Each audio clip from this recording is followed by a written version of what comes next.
पापा जैसा पति नहीं चाहिए। एक इमोशनल कहानी। गुंजा ने आज फिर से रिश्ता ठुकरा दिया। उसके माता पिता मन महसूस कर रह गए। पिता राजेश ने इस बार भी उसकी माँ रंजना को ही दोष लगाया कि तुम्हारी परवरिश ही ऐसी है, तुम कोई भी काम न खुद ढंग का करती हो न मेरी बेटी को ही करने देती हो। 25 साल हो गए हमारी शादी को, पर तुमने आज तक सिर्फ बिगाड़ने का ही काम किया है। कभी कोई ऐसा काम नहीं किया जिसके लिए तुम्हें धन्यवाद कहा जा सके, तुम्हारी प्रशंसा की जा सके।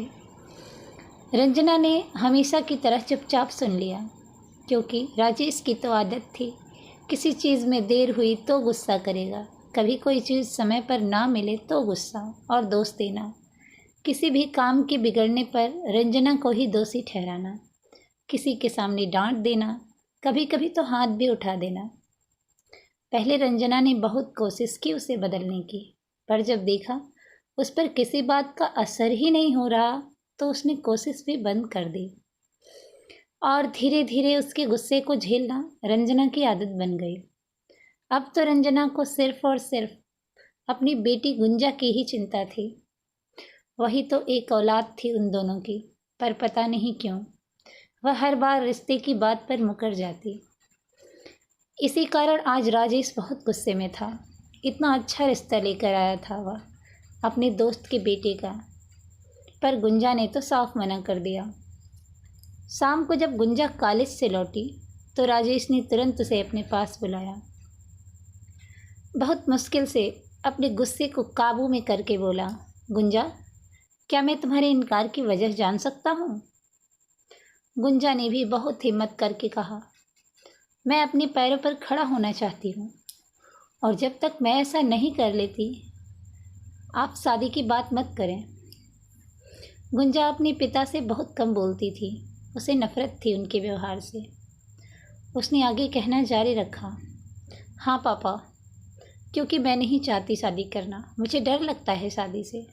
कहीं मुझे भी आप ही के जैसा पति मिल गया तो मुझे भी मम्मी की तरह घुट घुट कर मर मर कर मार खाते हुए ताने सुनते हुए जीना पड़ेगा। और मैं नहीं चाहती कि कोई मुझे हर बात के लिए दोषी ठहराए, ऑफिस का गुस्सा मुझ पर निकाले। पापा, मैं हर वक्त एक डर में नहीं जीना चाहती। मैं नहीं चाहती कि हर बात पर कोई अपनी कमाई खाने का ताना मारे और मुझे मायके जाने को कहे, मेरे माता पिता को गाली भी दे।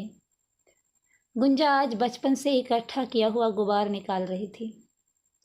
उसने आगे कहा, अगर आप मुझे मम्मी के हाल में देखना चाहते हैं तो कर दीजिए मेरी शादी, और अगर नहीं तो मुझे आत्मनिर्भर बनने दीजिए। राजेश कुछ नहीं बोला, बस चुपचाप चला गया।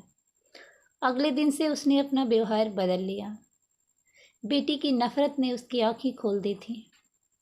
कुछ दिनों बाद गुंजा को एक अच्छी नौकरी मिल गई, उसकी शादी भी हो गई। विदाई के समय राजेश ने कहा, तुम हमेशा खुश रहोगी बेटी, क्योंकि तुम्हारा पति तुम्हारे पापा के जैसा नहीं है।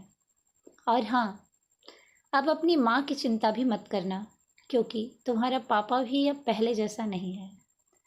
रंजना और गुंजा की आंखों में खुशी के आंसू छलक पड़े। पहली बार वह पापा के गले लगकर रो पड़ी। दोस्तों, रंजना और गुंजा की स्थिति अधिकतर घर में पाई जाती है। पिता सोचते हैं कि मेरी बेटी को ऐसा पति मिले जो उसे राजकुमारियों की तरह रखे, लेकिन वही स्वयं वह अपनी पत्नी का ख्याल नहीं रख पाते हैं, जिसका असर बच्चों पर बहुत ज़्यादा पड़ता है।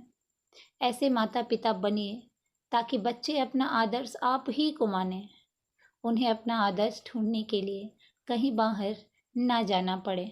आशा करती हूँ आपको कहानी पसंद आई होगी। लाइक और शेयर करना ना भूलें। अगर चैनल पर नए हों तो चैनल को सब्सक्राइब कर लें, और दोस्तों, इसी तरह की कहानियाँ सुनने के लिए हमारे चैनल को विज़िट करते रहें। चैनल को सब्सक्राइब करके हमें आप सपोर्ट दीजिए। आपका सहयोग ही हमारे लिए बहुत